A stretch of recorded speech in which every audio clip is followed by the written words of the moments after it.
Floss Tube. I'm Jessie. Welcome to my channel, Bobo Jessie Stitches, and happy Flossidays. Today is Flossiday Day 22, also with Day 21, because I did not film yesterday.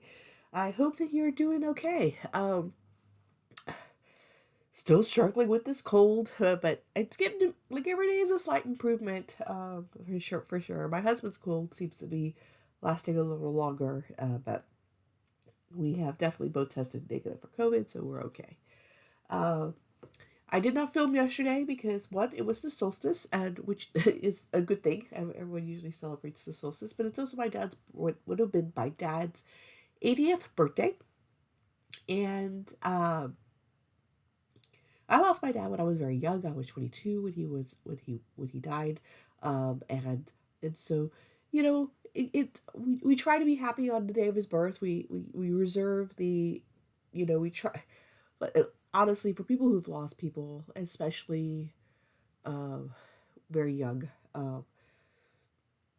actually, it doesn't really matter. When you lose people, there's always a before and there's an after, and you never know when grief is going to strike you. Like, it's, little things that make you think of, oh, this person should be here, or and things like that. There's always, especially in big life moments, there's always just a tinge of sadness associated with it because the person you want to be there is not there. And time doesn't heal anything. I think there's a when he died, someone had told me that eventually you learn how to put your grief into a box, and the grief is the same size it always is. It's just that you learn how to let it out of the box and put it back in and things like that. And I saw a graphic pretty recently that showed that the grief also doesn't stay the same size, but your life grows around it to help cushion it. And I think that that's true because when the loss is still a loss. Like, I feel it just as acutely as the day it happened. So it's but how much of it does it consume your everyday life? It's kind of different. Anyways, so you're not here to talk about grief and how you handle grief. We're here to talk about stitching and opening boxes and stuff. I need to blow my nose, so hold on. Okay. All right. Well, the whole point of bringing that up was that I was trying to decide whether or not I wanted to stitch anything in honor of my dad, like start something new and stuff like that. But honestly, y'all, I feel like I have so many whips right now, and will be the annual New Year's whip parade that I'll film later next week. But it's but right now I feel like I have too many whips. Like I feel like I need to get some stuff done. So I was like, he would not want me to be stressed out about anything like that. So I was like, let's focus on some stuff, right? So anyway, so not yesterday, but the day before on the 20th, this is the stitching I got done, which is I worked on New Year's sampler, and that's what I'm working on. And as I mentioned, I was just going to continue working on a motif a day was kind of the goal. And so since you saw it a couple of days ago, I finished this motif up, leaves in the box and everything like that. And I almost finished this one. There's one more little cherry that belongs right there. It was just so late, and I just couldn't stay awake. I was already having so many mistakes with just that last one. So I'm going to put that one in, and I'm going to continue on a motif a day for this. Okay? But for yesterday, because I was like, well, I want to get some stuff done, and so let's work on something that I think I could, work on something else. And my dad had a beard, and he was 54 when he passed. But it was, I always felt like if at this age, like he would have been the best Santa, like, right, like he would have let his beard grow out. He would have been a total Santa, for not because he just would have been that kind of a person. So anyway, so yesterday I decided to work on Wintergreen Christmas. I'm working on Santa, and y'all, pretty much since you last saw him, I had this mitten down a little bit of his arm, and then just this bottom part of his beard. All of this, I filled in his arm. I put in one hoe, and then the rest of his face. I'm not gonna lie, y'all. I have a finish fever for this piece, so I may just finish my little cherry motif on New Year's sampler, and then move on back to the Santa and see if I can get this ornament finished before Christmas. This is fun. This was actually really easy to stitch. I put in like 500 stitches last night into this. So, oh my, I'm off work by the way, but I'm not off work. Like work, my office is closed for today, Monday and Tuesday for the Christmas holiday, and so but I'm taking the opportunity where I'm not going to be getting emails and I can turn on my out of office without any problems to get some work done that needs to get done, because January is my busy time, and so I'm really excited about that. All right, let's open up some things. All right, so 21st, let's start with Night Stalkers Calling. Oh my goodness, y'all. This is called Evergreen. I love this. I love this. I'm filming this in the middle of the morning, so hopefully the lighting's okay. Does it look okay? There it goes. There it goes. Now it's brightening up a little. Isn't that gorgeous? Oh my gosh, that's just gorgeous. Yeah. All right. Caterpillar cross stitch for the 21st. Quote is, all is calm, all is bright. There's the back of the box.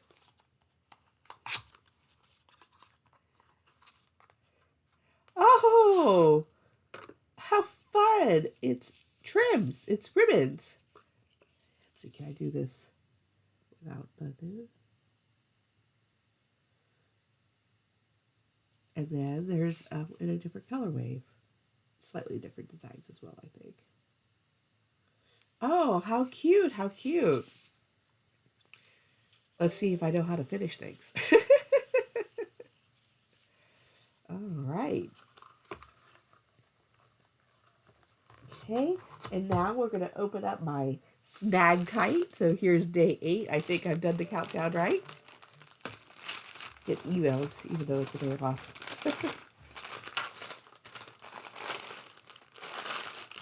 Oh, just in time for the holidays. Look at these fun, fun bells. I might wear these. I might wear these on Christmas Day or Christmas Eve.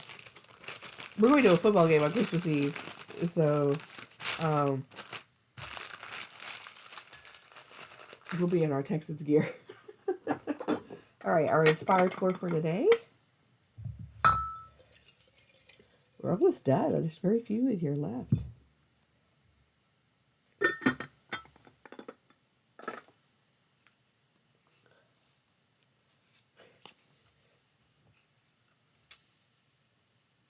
Don't run with scissors. This is my friend Kelly. This is our favorite attorney, our favorite Jeep driving attorney, mom of 2 kids and 4 rescues, with 2 dogs and 2 dogs, 2 cats, and a buddy. I don't know. Kelly has a great introduction if you're not watching her. Kelly is my favorite, like, stream of consciousness kind of streamer. Like, I like just, it's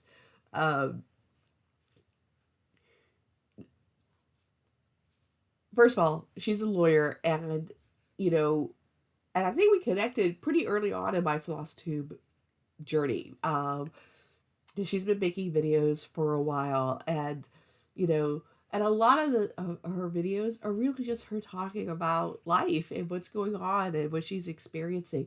But the thing about Kelly that's really inspirational is that now I'm gonna let you know, like, if you're here to watch a floss tuber that shows, here's my stitching, I put in this much stitching and this is what I learned and that kind of stuff, she may not be your cup of tea in that respect. She does show her stitching. It's beautiful stitching. She talks about it quite a bit, but she talks about a lot of other stuff that is happening in her life. And I appreciate that. She talks about her work. She talks about some of her struggles. She talks about some of her success. And I just love that. I love that someone is just so free with their information and with their life. And I love it. But the thing that's really inspirational about Kelly is that she has some health issues, but she does like Ironmans and things like that. Like, she trains for like some serious like athletic events where I'm just like, I can walk down the block, and and the thing is that, like, I have a lot of friends who do a lot of these types of sporty things, but they do them to do them, right? They're like, yeah.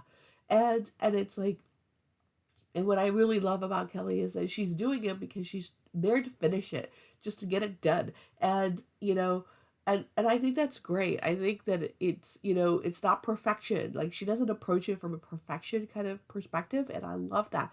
Especially, I'm going to tell y'all, for a lawyer to not seek perfection, she knows. Kelly, you know what I'm saying, right? Like, when it comes to the lawyer culture, and personality and that kind of mindset. Like, there's an aspect of that. But go check her out. She's a lot of fun. I am very. I got to meet her at StitchCon, and she's exactly as she is on her videos. And I'm so happy to call you my friend, Kelly. All right, intermission joke. Intermission joke.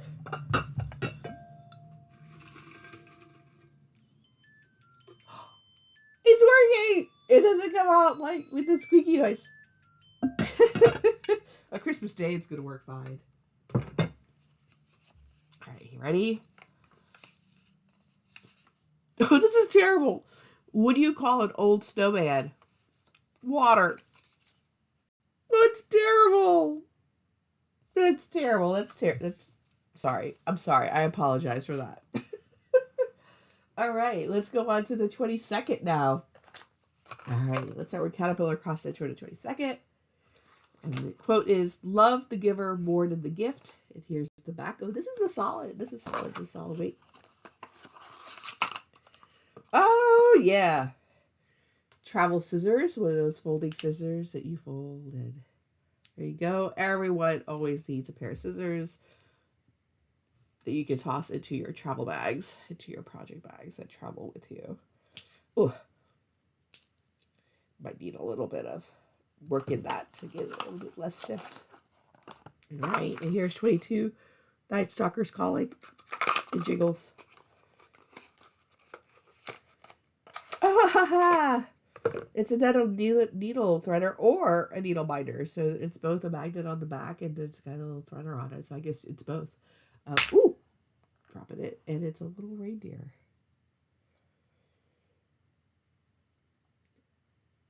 How cute. How cute. I like them. I like it because with the magnetic, you can just stick it on your frame if you have a frame with magnet that you can magnetize. All right, ready for some tights? Here's Day 9 for tights.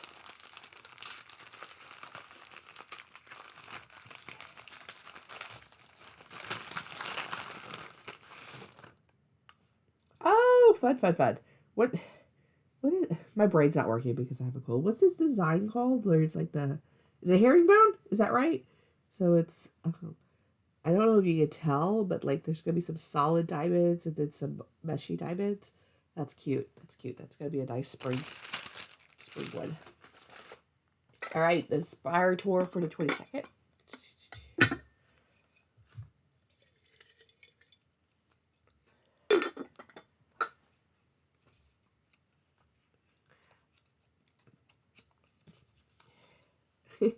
It is Stitching Big Things with Hallie. So this is Hallie. She's a fellow Texan. She's in North Texas. She has actually a pretty big channel.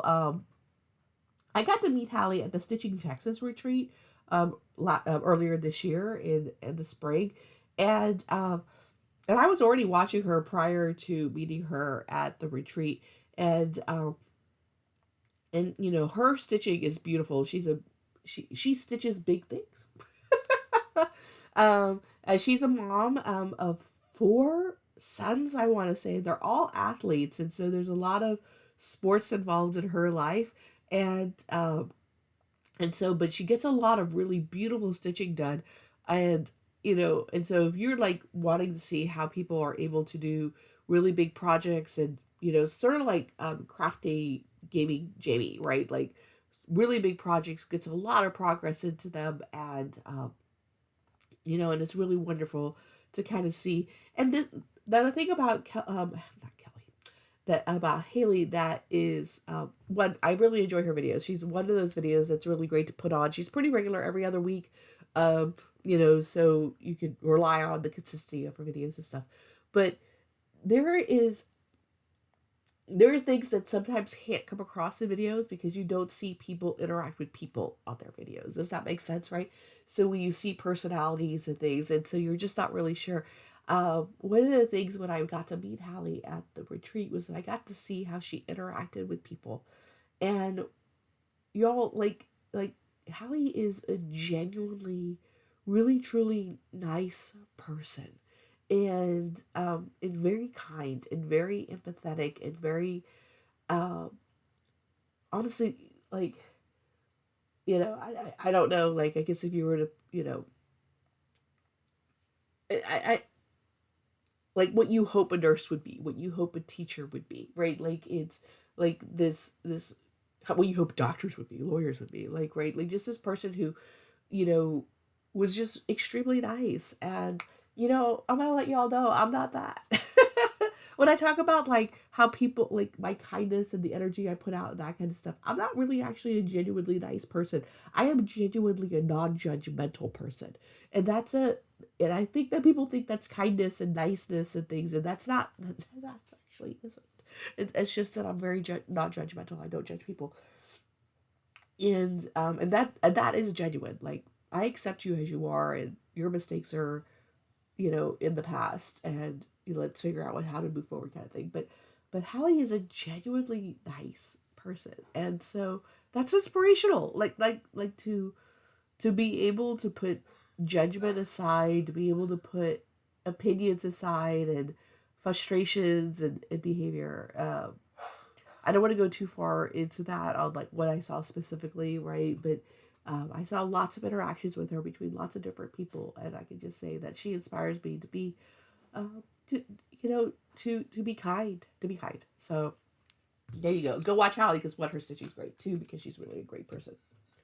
All right, 22nd. Oh my gosh, y'all! Christmas is like in 3 days. Oh. I'm gonna let y'all know that what's gonna happen is all being well, I'll film tomorrow and Christmas Eve, um, and I will likely pre-film Christmas. We are going to be leaving on Christmas Day for my husband's family, to go have Christmas with him, with them. Um, so I'll probably pre-film and either schedule it to upload on Christmas Day. Unless y'all tell me, do you want it to all just be like, do you want me to just film it all together and have the openings for the 25th also on the 24th? So that way you can just watch that on Christmas Eve or Christmas Day as you see fit. Does it matter? I don't know. You let me know. I'm going to be recording it all at the same time. The question is whether or not you want to open a Flossmas or Flossiday on the 25th. But otherwise, that's it. Today I'm going to do some work. Probably, hopefully, get about 4 or 5 hours into work today. Then I'm going to sit down and hopefully wrap some gifts. That's probably going to be either today or tomorrow. And then just kind of work and relax at the same time. Get ready for the holiday. Hopefully recover from this thing. Ready for the finale joke? That time it didn't work at all. Let's hope this is a better joke. Let's hope the finale is a better joke. Okay. Oh, this is terrible, y'all, and I'm so sorry. Please don't come for me. How did Mary and Joseph know that Jesus was 8 pounds 2 ounces when he was born? They had a weigh in a major. I'm so sorry. I'm so sorry. Forgive me. Wherever you are, I hope you're having a stitching good time. I'll see you tomorrow. Bye.